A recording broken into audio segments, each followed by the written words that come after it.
Hola Ana, ¿qué estás viendo? Hola, estoy viendo un video sobre el esquí acuático. Es impresionante cómo se puede mantener así en el agua.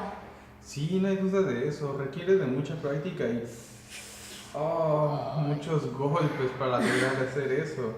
Pero, ¿sabes qué más se necesita para lograr mantenerse así usando los esquís? Claro, se necesita el uso de fuerzas y, por supuesto, de equilibrio. ¿Cuál es este tipo de fuerzas? Pues no exactamente. Se necesita más de técnica que de fuerza. Pero yo me refiero a otro tipo de fuerzas. Estas no tienen nada que ver con los músculos. Exacto, Ana. Realmente pues solo quería presumir mis músculos, pero tienes razón. La fuerza siempre están presentes para poder realizar un trabajo. Ya sea pues el estar parado sobre una superficie, el mover una carretilla, el jalar una cuerda, incluso hay objetos que pueden realizar fuerza sobre otro objeto, como un bote que está en la superficie del agua para poder mover un esquiador acuático. Y de hecho, Carlos, a lo que te refieres suena muy parecido a las tres leyes de Newton. Newton, como el de la manzana. Sí, Sir Isaac Newton, uno de los más grandes físicos de nuestra historia. Mm. Pero, ¿qué es una ley? Una ley es un principio definido con base en evidencias y hechos concretos. Este principio es aplicable a un grupo definido de fenómenos que presentan ciertas condiciones. Es cierto, y para que exista una ley primero tiene que haber una teoría antes. ¡Exacto! Para comprobar estas teorías se hacen muchísimas pruebas e investigaciones y después un comité científico evalúa el proceso de la investigación y las evidencias y si todos están de acuerdo, esa teoría se convierte en una ley. Y bueno, por ejemplo, ¿qué tipo de ley es la que se está aplicando en el video del esquiador acuático? Pues todas tienen que ver un poco, pero hoy me gustaría más que nada estudiar cómo el esquiador se mantiene en equilibrio y qué fuerzas hay involucradas. Esto se relaciona mucho con la segunda ley de Newton, la ley fundamental de la dinámica. ¿Qué opinas, Carlos? Así es, Ana. Pero bueno, es importante saber que existen fuerzas actuando sobre un cuerpo. Por ejemplo, la fuerza normal. La fuerza normal es la fuerza perpendicular a la superficie donde se encuentra apoyado un objeto. Va a ser de la misma magnitud, pero en dirección contraria. Por ejemplo, Ana tiene los codos apoyados sobre la mesa. El peso de ellos ejerce una fuerza hacia abajo sobre la superficie y la mesa ejerce una fuerza con la misma magnitud pero hacia arriba. Exacto, Carlos. La próxima vez que quieras usar mis codos de ejemplo, recuérdame poner crema.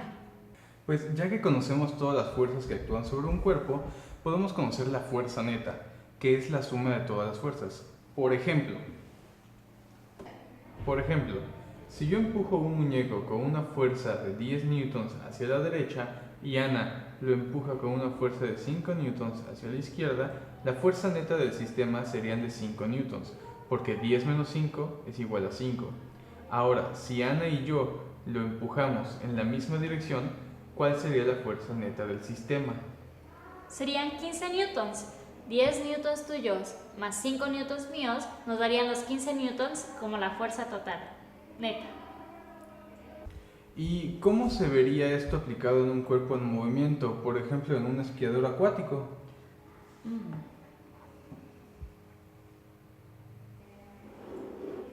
El esquí acuático se compone principalmente de una lancha jalando a una persona. Esta sostiene una cuerda y en sus pies trae unos esquís para agua, especiales para que lo mantengan sobre la superficie de esta.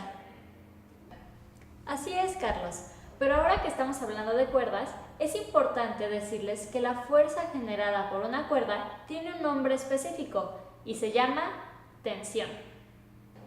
La tensión es la fuerza de tracción que una cuerda o cable ejerce al jalar un cuerpo, el cual está ejerciendo una fuerza en dirección contraria a la de la cuerda.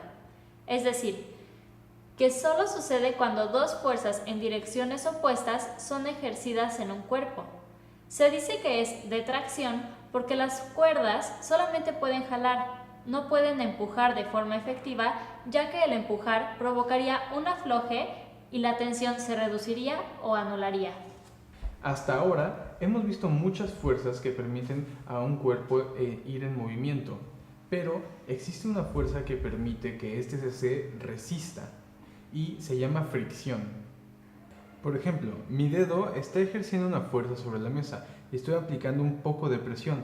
Cuando lo deslizo, las yemas de mi dedo hacen que su deslizamiento sea lento. Esto se debe a que ya existe un coeficiente de fricción entre mi dedo y la mesa.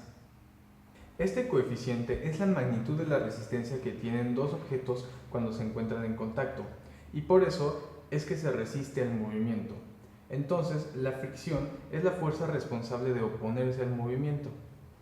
En el esquí acuático, la fuerza de fricción ocurre entre el contacto del agua y los esquís del esquiador. En algunas ocasiones es súper importante la fricción.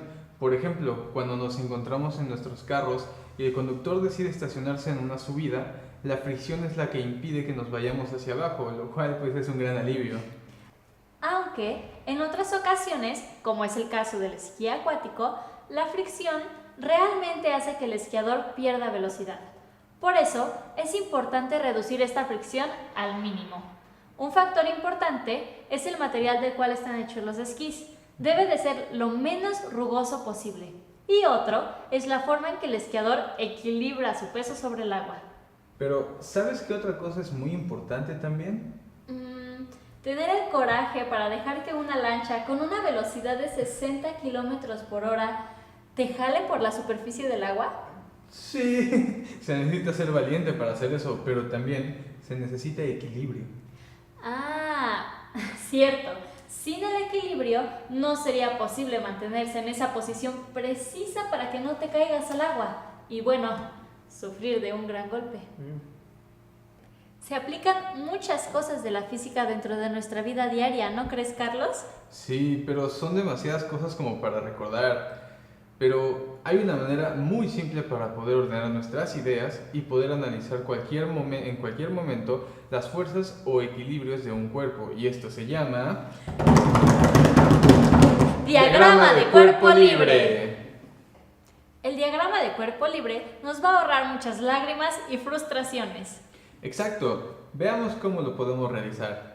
Vaya, con esto va a ser muchísimo más fácil ubicar y establecer las direcciones de las fuerzas, ¿no crees? Sí, definitivamente lo hace mucho más fácil de ubicar. Así que ya saben, chicos, si algún día quieren practicar el esquí acuático, recuerden que estas son las funciones físicas que pasan y hacen posible el poder deslizarse por el agua. ¿Sabes, Ana? Esto me dio una idea. No otra vez, Carlos. ¿Me vas a dejar sola? Tranquila, es que me dieron ganas de practicar este deporte. Ahora vuelvo.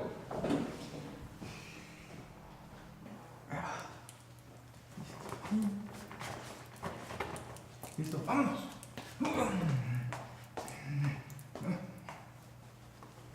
Bueno, Ana, ¿qué pasó? ¿Qué? ¿Que estás detrás de mí? Ana, estoy un poco ocupado. Ajá, ¿con qué muy ocupado? Bueno, chicos, en lo que Carlos termina de hacer no sé qué cosa, me despido de ustedes. Recuerden que la física nos rodea, es parte de nosotros. Y bueno, esperamos que hayan aprendido mucho con nosotros hoy, aquí en Un 2x3.